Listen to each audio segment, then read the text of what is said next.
Om Shanti. Welcome to today's episode of Masters of Change. Change is scary, but can you imagine staying the same person for years and years to come? I think that is more scary. Change can be positive and negative. Change is usually negative when we try to resist change. And when we accept change, it opens up a whole lot of new opportunities in front of us and allows us to grow. And today, to help us do that and to talk about the changes in her life, we have with us Sister May from Australia. Welcome. Thank you. How are you doing? Yeah, I'm doing fine, thank you. And why don't you start by telling us your journey, your experiences, and why did you think that spirituality was needed when you started with it? Well, actually, when I was small, I always wonder about what's the meaning of life. And I tried to look for answers, and I was always told, you study well, then, you have a good job, you get married, you have children, you have a house, you have a car, blah, blah, blah, and you have grandchildren, and your life is full. Yeah. And I started to believe in that. Yeah. And then I almost bought into that. I worked hard, I played hard, but there was always something missing. Yeah. And then, one way or another, then I met a friend, and he had some of the Brahma Kumaris books on his coffee table when he invited me to his house. Although he left the BKs already at that time, and up to this date, I still wonder why I spotted those books. Then I started to read one book, I started to ask questions, and at the beginning he answered my questions. Then I had too many questions for him. Then he said, you just go and do the course. Yeah. And that's how I started to understand why I am having this life and what I need to do with my life. You said something was missing since you were having a good life, you said, and a good family with friends around. What do you think was missing? There's a void. Like, as I mentioned, I worked hard, I played hard. Yeah. I used to work in an investment bank. It was a hectic environment, and that's why we also played hard. So, correct. But then I thought that there's something a bit more to life, but I don't know what. I put it in the too hard basket. I thought, well, maybe when I retire, I'll try to find out a bit more. It's like, when they say, when you retire, then you either travel around the world or you maybe look for a bit more meaning in spirituality, or you try to find out a bit more about God or something like that. So I try to postpone it because I have a hidden worry that it may interfere with the life that I was leading at that time. Yeah, correct. So what was the next step that you took after you took the course, you said? You took the course. And how did it change your life? Well, I took the course, but it actually took me a while to decide what to do. Yeah. I wasn't really actively engaged in BK activities. Correct. Because actually at that time I still didn't know how to meditate. When I sat down, my mind would be wandering around, thinking about things that I've forgotten to do, say for example. But then gradually a few things happened that made me changed. Well, one of the things was I was actually given a Murray book, like a spiritual class book to read at the beginning. And I started to really understand a bit more. Although actually when I did the course, I started to feel that, all my life I have been a taker because I was the youngest in the family, and everything just came to me just like that. So I never really have to offer anyone anything. Friends came to me, jobs came to me, whatever. Isn't that nice? It was nice, but then when I came to the BKs, and then I started to realize that, whatever we learn, because we learn everything from God. And so we have that responsibility to share that with others. Then I started to think, this is what my life is for, so that I can be useful and be to share this knowledge with others. So, but still, I find that I was a bit worried about, leaving my lifestyle. Correct. So it took me a while to decide exactly what to do. Yeah. So if we can talk about those challenges you must have faced in that way, that conflict, whether to continue with your earlier life and whether to give up certain things to be a part of this life, how did you make a decision? Well, I think one of the things about BKs is we get up very early to meditate. Yeah. So actually, I mentioned at the beginning I couldn't meditate much. Correct. And so my teacher at that time said to me, why don't you get up, early at 4 o'clock to meditate, Yeah. to have Amrit Vela? And I said, okay, well, let's try that. And it was magical. Like that connection with Baba was so easy at that time. By Baba, you mean God? Yes, Yeah. the Supreme Soul of God, yeah. Okay. And then, but my work, I used to finish like 10 o'clock at night, 11 Yeah. or sometimes overnight. Right. Then I started to think, okay, if I only get up once in a week, at 4 o'clock, that may help. But then I also, the inner knowing that I need to do it consistently. Yeah. So I have to find a way to balance. So the first day only you got up at 4 was magical, or did it happen gradually? I was actually, I had this, one of my maybe strong points is I'm quite determined. Yeah. So once I had that connection, I want to have that connection all the time. So I was determined to get up at 4 every day. Wow. But I realized that I could only do it for maybe a few days and then I would collapse, or I would not be Yeah. functional at work, and that would affect my performance. So I decided to speak to my boss about it. Yeah. So I said to him, and I was actually prepared to maybe to be transferred to another department or even to find another job. But magically he said, okay, well, let's try it for 3 months and see how it goes.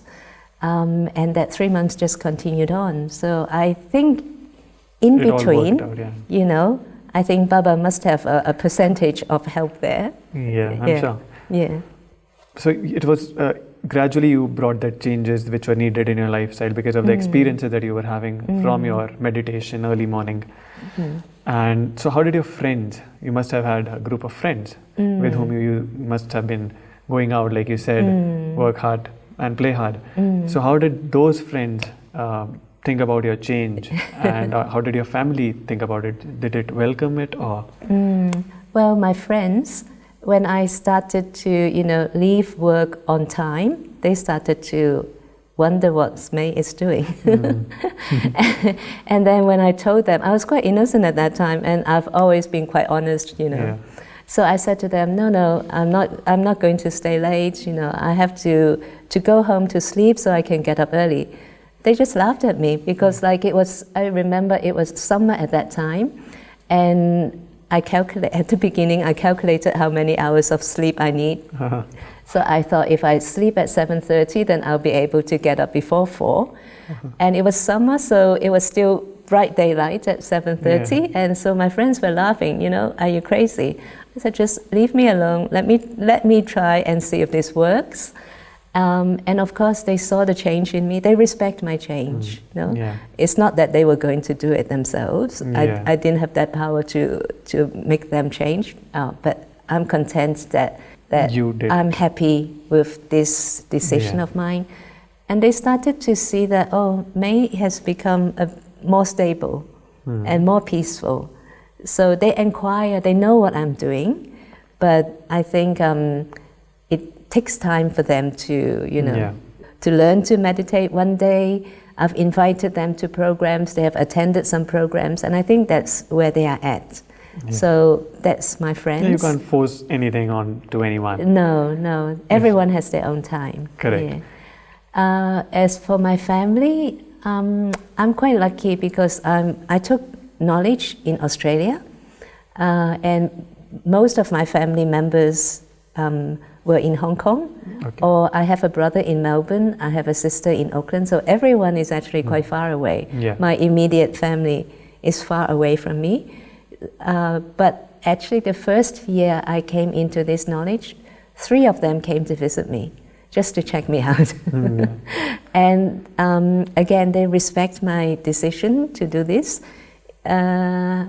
And I took them to the center. I took them to the retreat centers, so that they know that I'm, in good hands and all that. So they feel that, okay, we may not, do what she does, but she's doing okay. Yeah. Nice.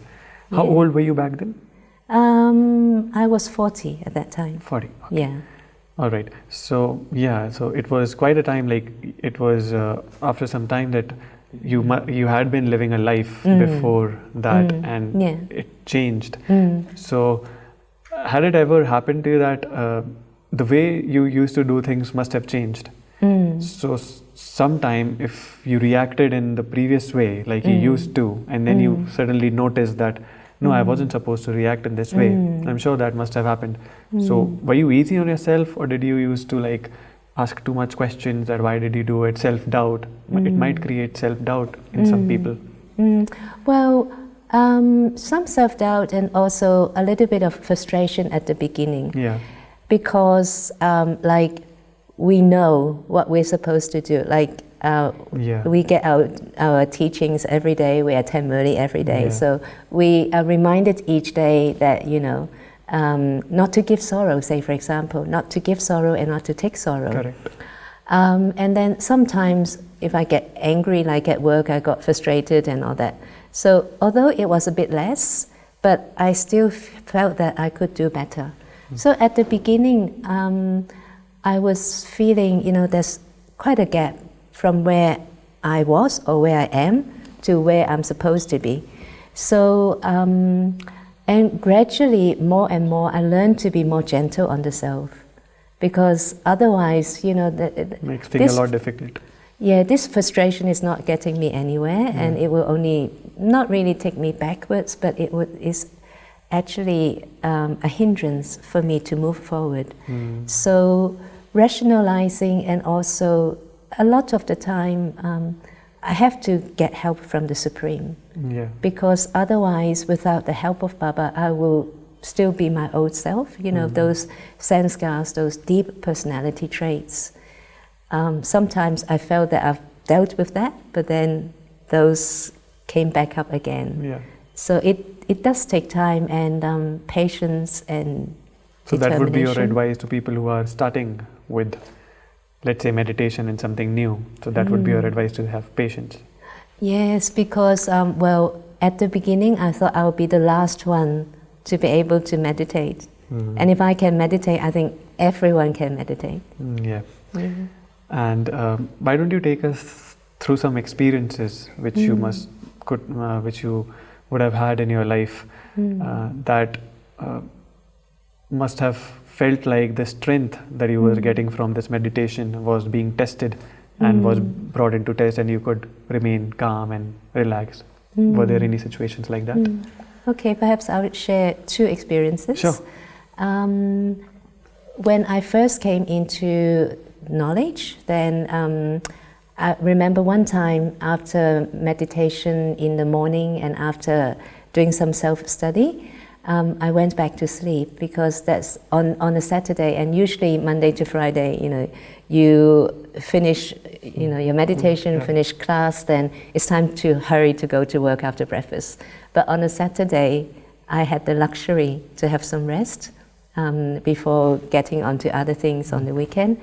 So I slept, and then when I woke up, I felt that I couldn't move. I couldn't even hear myself shouting out for help. And at that time, I was living by myself, so I knew if I couldn't hear myself shouting out, so what am I going to do? No one is going to be able to come to help me. So, and being so new at that time, the thought came, oh, I'm a peaceful soul. So, and then I was able to move again, almost immediately. And then I it was like it was waiting for you to create that thought, for you to move. Yeah, or just it's almost like a magical moment to, once I have reminded myself, then it's almost like that magic touch that, it happened. That I'm released. Correct. Or it may be drama has it that I have to go through that and also to remind myself the whole time, rather than going back to the old way of thinking in a body conscious way. And so I told my teacher that experience, and she said, "Oh, it's very good, but next time also remember God." Okay, because at that time I haven't really brought God into my life. And the next week, exactly the same Saturday, the following Saturday, the same thing happened. After trying to get out of my sleep, I couldn't move.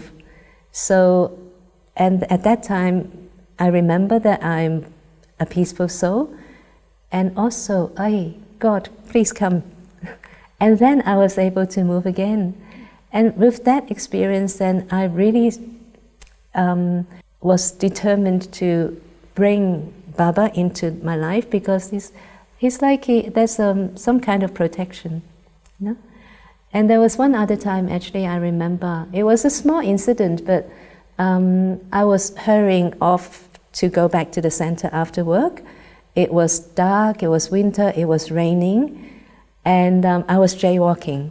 You know, I was in the city going back to the center from work, and in between two sets of lights, there was a big area that you can walk across, but actually no one walked across because the traffic. But I was in a hurry, so I walked across, and as I was walking, I could see from the corner of my eye a bike was coming, and the bike was coming at not a very high speed, but I had nowhere to move because there was a car that was stationary, and I knew the bike was coming to me. And at that time, actually, I wasn't remembering God because I was in a hurry. And but what happened was the bike came, and somehow he touched me a little bit, but I was not hurt. The only thing that was broken was my umbrella. And then after that, I said to Baba, "Baba, thanks for protecting me, although I did not remember you." So that was a small incident, but again, it was kind of like some reassurances. Correct. But I think, and another thing that happened was, and it took me by surprise because I have been quite healthy. But about 13 years ago, I was diagnosed with cancer. And at that time, the surgeon was more concerned than me. She said, "Oh, you have to have surgery next week.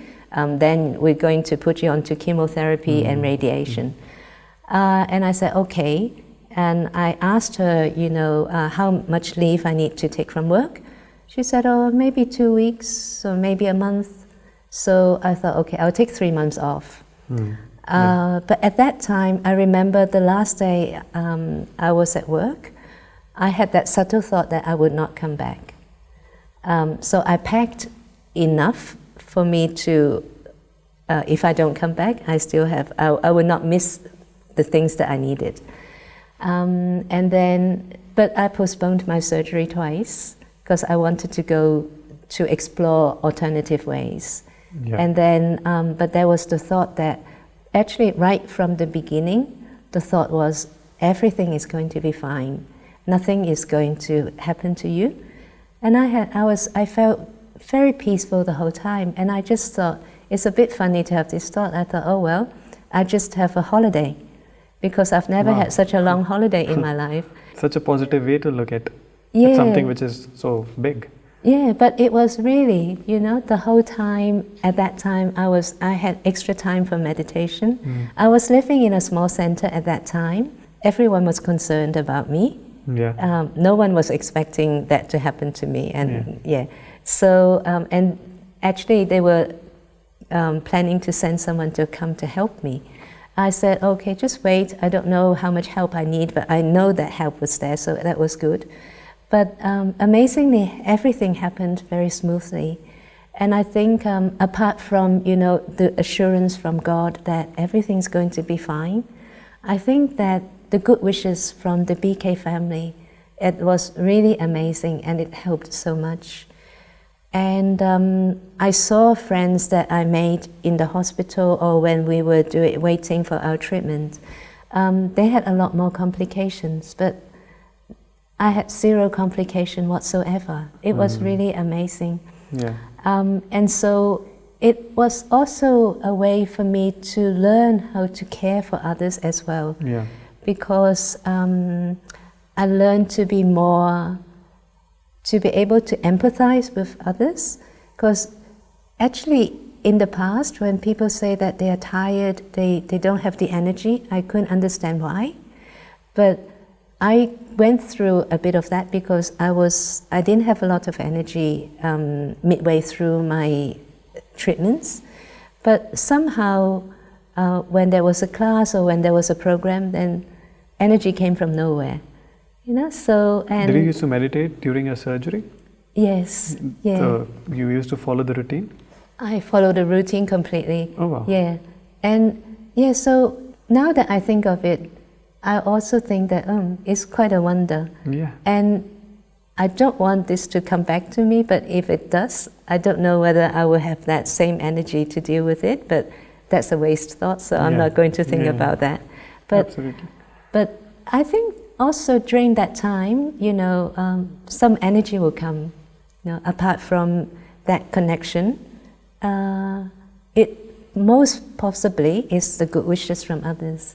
And this is the amazing thing when we have someone in the family who needs help, everyone would help, everyone would send good wishes, and it's really amazing. Yeah. To have a community. Yeah. So, to further that question, how important do you think a community is in spiritual growth?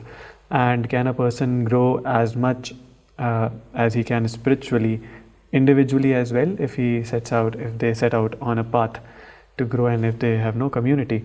So, is it less? Is the growth less? I think each individual's path is different. Yeah. But definitely, the group energy helps. So that's why, a few of us live in the center to create that energy for others to come to the center. And they always say when we come to the center, it's so easy to meditate than when I'm at home. And I always say, but the aim is that you create a center in your home. So that's one thing. But also, like during the pandemic, we have a lot of Zoom babies. So Zoom babies, all those new BKs who were created during Zoom, and it's really amazing how much they get out of the Zoom sustenance.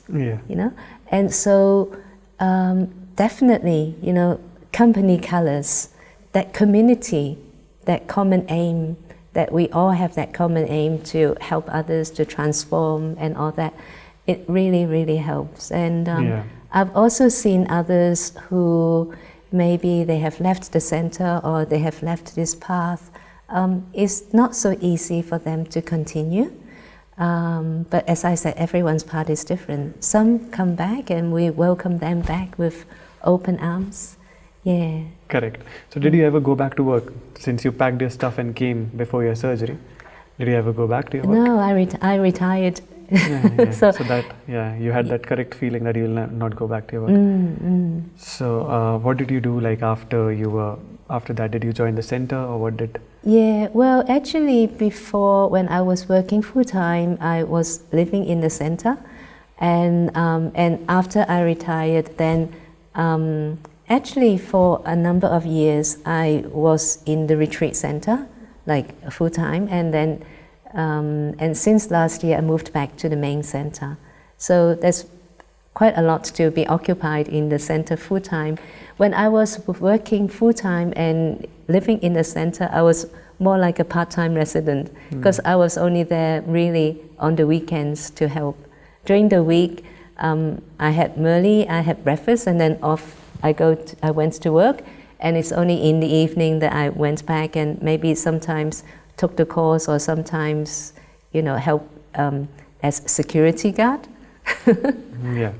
If you can talk more about the service that was happening more at that time, and what was the service like, and how did it used to benefit people who were coming there for the retreat, or say if you can talk a little about that. At the retreat center? Yeah. So it's actually, during the week, our retreats are usually on the weekends. So during the week we catch up with whatever we can't do during the weekend. But like at that time, my main duty was with accounts. So then I look after accounts, and I also helped the coordinator with a few things. And on the weekend, sometimes we facilitate, and other times when we don't facilitate, we just chip in to help. It could be helping in the kitchen to chop vegetables, could be help to cook a meal, it could be just sitting with retreat guests and to share with them. They share with us, their concerns, and we share a bit of our experience. And that sitting down to share with them is actually quite invaluable to them, because it's more like showing, we're being like practical examples about how we lead this path, that we're also ordinary human beings, because they may think that, oh, what do you do during the week, and and then on the weekend you're busy. So we share what we do, and one thing is quite amazing to see that on a Friday evening, most of them, they came tired after a long week. Some of them a bit concerned, what are we doing here and all that. But on Sunday when they leave, their faces shine. They are very happy either to leave or to come back again. Correct. So there's a bit of transformation. This is a very good example. Most people are scared by the thought of when they look at people wearing white, and they think that they are completely devoted, but it can help you in so many ways at your work also. It can help you, the little things that you can pick up from the knowledge, which you can actually use at your work. Has that ever happened? Has that experience someone has shared with you which you want to share? I think maybe from myself, from my end, what I found really useful when I was working full-time was, how sometimes we get so engrossed in what we do. So like every day, after Murli class, I was so intoxicated. Then when I reach work, I forget half the Murli points, But then one of our helping points is to do traffic control. So actually at the beginning, when this idea of traffic control came to me, I started to put this. So traffic control is basically 1 minute pause after every 1 or 2 hours. Yes, right. So, and the aim is really to stop what we are doing and to get reconnected. Correct. But at that time, so I was quite, I wanted to do it. So I put this prompt on my computer that I'm a peaceful being. And then, but at the beginning, as soon as the prompt came, I just snoozed it. Like I was too busy.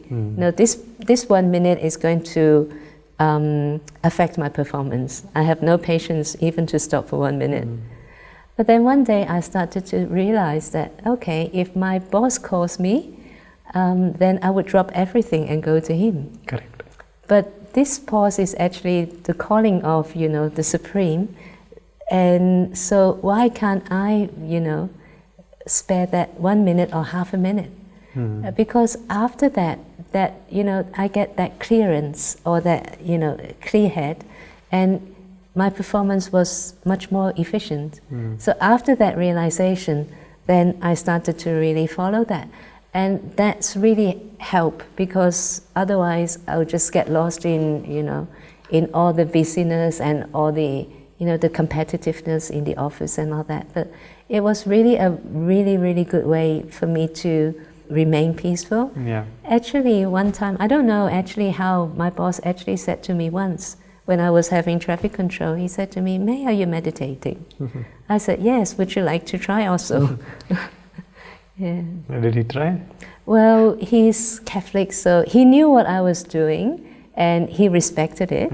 Because one day actually I said to him, shall we, do you think we can ask someone to come in to teach us to meditate? And he didn't say no, but he said, okay, let's wait for a little while. But he never brought it up again, and I thought, okay, just leave him alone for a while. I'm sure this is one of the points that we can actually take from many points that are available in the knowledge, so that people can actually use them and benefit at their workplace as well. Yeah. So thank you for taking our time and speaking to us today. It was a pleasure talking to you. It's my pleasure also. Thank Thank you. Om Shanti. Om Shanti.